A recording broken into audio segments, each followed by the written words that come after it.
Video शुरू करने से पहले आप हमारे चैनल रहस्य टीवी इंडिया को नीचे दिए गए इस लाल बटन को दबा के सब्सक्राइब कर लें। साथ ही इस घंटे को भी क्लिक कर लें जिससे कि आप हमारे वीडियोस देख सकें सबसे पहले।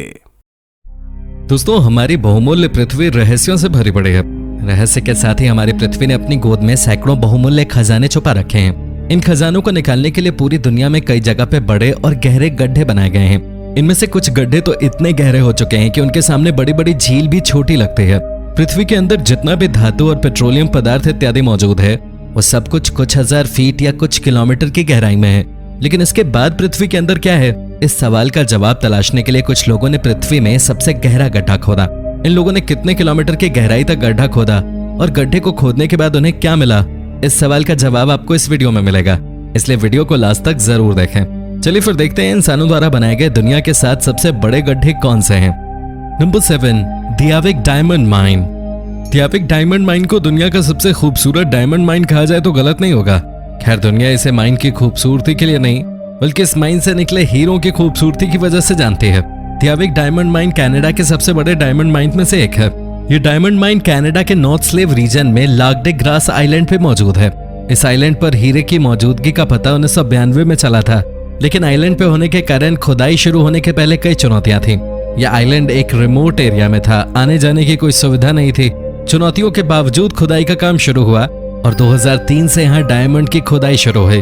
2010 के बाद से अंडरग्राउंड माइनिंग भी शुरू हो चुकी है। यहाँ से हर साल लगभग 7 मिलियन कैरेट हीरे निकाले जाते हैं। अब तक लगभग 100 मिलियन कैरेट से ज्यादा हीरा यहाँ से निकाला जा चुका है। दियाविक डायमंड माइन से निकले हीरे काफी हाई क्वालिटी के होते हैं, जिस वजह से डायमंड मार्केट में इनकी एक अलग ही पहचान है। आज भी दियाविक डायमंड माइन तक जाने का रास्ता चुनौतियों से भरा हुआ है। डायमंड माइन तक पहुंचने के लिए न तो कोई रोड है और न ही ट्रेन की सुविधा है। यहाँ जाने के लिए हेलीकॉप्टर से जाना होता है। इसके बावजूद डायमंड माइन तक पहुंचना आसान नहीं। हेलीकॉप्टर से उतरने के बाद एक नैरो और डेंजरस रोड से आगे का सफर तय करना पड़ता है। ये रोड साल में सिर्फ 2 महीने के लिए ही चालू रहती है, बाकी समय ये बर्फ से ढकी रहती है। इस समस्या के समाधान के तौर पे एक अंडरग्राउंड रोड बनाया गया है। दियाविक डायमंड माइन में 2024 तक डायमंड की खुदाई जारी रहेगी। नंबर 6, बर्केले पिट। अमेरिका के मोंटाना में स्थित बर्केले पिट कॉपर माइन था। बर्केले पिट कभी अमेरिका का प्रमुख कॉपर माइन हुआ करता था, पर आज ये एक जानलेवा झील में बदल चुका है। 1955 से यहाँ कॉपर की खुदाई शुरू हुई। खुदाई शुरू होने से पहले यहाँ पे एक विशाल गड्ढा बनाया गया। गड्ढे की लंबाई लगभग 1.6 किलोमीटर, चौड़ाई 800 मीटर और गहराई लगभग 540 मीटर है।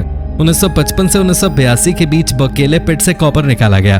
कॉपर के अलावा यहाँ सोना और चांदी भी मिला। खदान खाली होने के बाद 1982 में अर्थ डे के दिन बर्केले पिट को बंद कर दिया गया, लेकिन उसके बाद एक नई मुसीबत शुरू हो गई। खुदाई के दौरान बनाए गए विशाल गड्ढे में पानी भरने लगा। प्रॉब्लम पानी का भरना नहीं बल्कि पानी का एसिडिक होना था। कॉपर माइन होने के कारण गड्ढे में जमा फ्रेश वाटर एसिडिक वाटर में बदलने लगा। बर्केले पिट का वाटर लेवल हर महीने 1 फीट बढ़ रहा है और इसे रोकने के सभी उपाय नाकाम साबित हो रहे हैं। 1990 में पक्षियों का एक झुंड बर्केले पिट के पानी में तैराकी करने उतरा। पानी में उतरने के कारण एसिडिक वाटर की वजह से सभी 342 पक्षियों की मौत हो गई। इस गड्ढे के पानी में आर्सेनिक, कैडमियम, जिंक और सल्फ्यूरिक एसिड अत्यधिक मात्रा में मौजूद है। इस गड्ढे का पानी पीने से इंसानों की भी मौत हो सकती है। Number 5, Mir mine. Mir mine इंसानों द्वारा बनाए गए सबसे बड़े गड्ढों में से एक है। मीर माइन रूस के साइबेरियन रीजन में है। 1955 में सर्च ऑपरेशन के दौरान हीरे के इस खदान के बारे में पता चला। जानकारी मिलने के तुरंत बाद हीरा निकालने की तैयारी शुरू हो गई, लेकिन हीरे तक पहुंचने के रास्ते में कई चुनौतियां थी। साइबेरियन रीजन में साल के 7 महीने कड़ाके की ठंड पड़ती है। सर्दी के मौसम में ग्राउंड पे बर्फ की मोटी परत जम जाती थी, जबकि गर्मी के दिनों में पूरा इलाका कीचड़ में बदल जाता था। गड्ढे की खुदाई के लिए बर्फ पिघलाने के लिए जेट इंजन का उपयोग किया जाता था और कई बार डायनामाइट ब्लास्ट का भी उपयोग किया गया। फाइनली गड्ढे बनाने का काम पूरा हुआ। 525 मीटर गहराई और 1200 मीटर डायमीटर वाला गड्ढा बनकर तैयार हुआ। 1957 में हीरे निकालने का काम शुरू हुआ। यहाँ से हर साल लगभग 10 मिलियन कैरेट हीरे निकाले जाते थे। कई दशकों तक मीर माइन रूस के बड़े हीरा खदानों में शामिल रहा। ऑफिशियली 2004 में इस खदान को बंद कर दिया गया, लेकिन अंडरग्राउंड माइनिंग अभी भी जारी है और अगले 50 सालों तक जारी रहेगी। Number 4, ice cube neutrino observatory. Antarctica की बर्फ के नीचे क्या है ये जानने के लिए साइंटिस्ट ने वहां एक गहरा होल करने का फैसला किया। -60 डिग्री औसत तापमान के बीच होल बनाना आसान काम नहीं था। 2005 में ड्रिलिंग का काम शुरू हुआ और 17 दिसंबर 2010 को ड्रिलिंग कंप्लीट हुआ। 2.4 किलोमीटर की गहराई तक ड्रिल किया गया। ड्रिलिंग के लिए गर्म पानी का उपयोग किया गया। होल कंप्लीट होने के बाद इसमें ऑप्टिक केबल्स डाले गए। ऑप्टिक केबल से कई इंपॉर्टेंट डेटा हासिल हुई। अलग अलग सब डिटेक्टर्स के साथ कुल 86 ऑप्टिक केबल्स इस होल के अंदर डाले गए। इस मिशन में 12 देशों के 300 से ज्यादा साइंटिस्ट लगे हुए हैं। साइंटिस्ट के द्वारा जारी डेटा में यह जानकारी दी गई है कि इस होल की वजह से अब तक 28 न्यूट्रिनो डिटेक्ट किए जा चुके हैं। इस मिशन में कुल $279 मिलियन खर्च किया गया। मिशन की सफलता को देखते हुए इस तरह के कई और होल्स बनाए जा रहे हैं। Number 3, Kimberley diamond mine. South Africa का किम्बरली डायमंड माइन का गड्ढा इतना बड़ा है कि इसे स्पेस से भी देखा जा सकता है। किम्बरली डायमंड माइन को बिग होल के नाम से भी जानते हैं। इस हीरे की खदान का 1871 में पता चला। हीरा मिलने के बाद 50,000 से ज्यादा खुदाई करने वाले मजदूरों को लाया गया। हीरे तलाशने के लिए 463 मीटर चौड़ा और 790 फीट गहरा गड्ढा खोदा गया। ऐसा दावा किया जाता है कि किम्बरले डायमंड माइन का गड्ढा हाथों से खोदा गया सबसे गहरा गड्ढा है। गड्ढे की खुदाई के बाद 1914 तक हीरा निकालने का काम चला। इस खदान से 2720 किलोग्राम हीरे निकाले गए।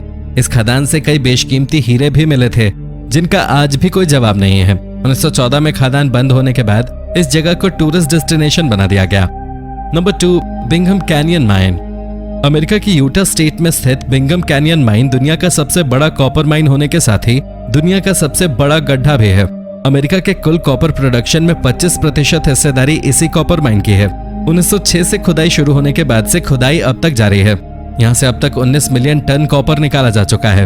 ये पूरा इलाका 900 हेक्टेयर में फैला हुआ है। बिंघम कैनियन माइन के गड्ढे की लंबाई 4 किलोमीटर और गहराई 1210 मीटर है। ये विशाल गड्ढा अंतरिक्ष से भी विजिबल है। 10 अप्रैल 2013 को कैनियन माइन को मैसिव लैंडस्लाइड का सामना करना पड़ा। लैंडस्लाइड के रिस्क को देखते हुए गड्ढे के पास पहले से ही इंटरफेरोमेट्रिक रडार सिस्टम सेट किया गया था। रडार सिस्टम से मिले वार्निंग के बाद लैंडस्लाइड की घटना होने से एक दिन पहले ही माइनिंग रोक दी गई थी। काम बंद होने के कारण लैंडस्लाइड में किसी की जान नहीं गई, लेकिन कॉपर प्रोडक्शन में 100 टन से ज्यादा की कमी आ गई। Number 1, Kola super deep borehole. इंसान पृथ्वी में कितनी गहराई तक ड्रिल कर सकता है? इस सवाल का जवाब ढूंढने के लिए रूस ने 24 मई 1970 को पृथ्वी में ड्रिलिंग की शुरुआत की। 1970 में शुरू हुआ ड्रिलिंग 1992 तक चला। इस दौरान कई साल तक काम रुका भी रहा। 1992 में जब आधिकारिक तौर पर ड्रिलिंग बंद की गई, तब तक कोला सुपर डीप बोरहोल दुनिया के डीपेस्ट होल बन चुका था। इस होल की गहराई 12,262 मीटर है। ये दुनिया का सबसे गहरा गड्ढा बन गया और साथ ही इस बात का भी पता चला कि इंसान 12 किलोमीटर से ज्यादा खुदाई नहीं कर सकता है। ड्रिलिंग के दौरान 12,000 मीटर पहुंचने के बाद ड्रिल मशीन अत्यधिक तापमान के कारण पिघलने लगा। ड्रिल करने वाली टीम का अनुमान था कि 12,000 मीटर की गहराई में पृथ्वी का तापमान लगभग 100 डिग्री सेल्सियस होगा, जिसे ड्रिल मशीन सरवाइव कर लेगा। लेकिन उनका अनुमान गलत साबित हो गया। जब मशीन ने 12,000 मीटर की गहराई पार की, तब वहां का तापमान लगभग 180 डिग्री सेल्सियस था। इस तापमान में पृथ्वी के अंदर का मटेरियल लिक्विड में बदल जाता है। इस तापमान में पहुंचने के बाद ड्रिल मशीन भी पिघलकर लिक्विड हो गया। शायद फ्यूचर में कोई ऐसी मशीन है जो 180 डिग्री सेल्सियस तापमान को भी सरवाइव कर कोला सुपर डीप बोरहोल का रिकॉर्ड तोड़ सके। वीडियो कैसी लगी कमेंट में जरूर बताएं और साथ ही चैनल को सब्सक्राइब करना ना भूलें। धन्यवाद।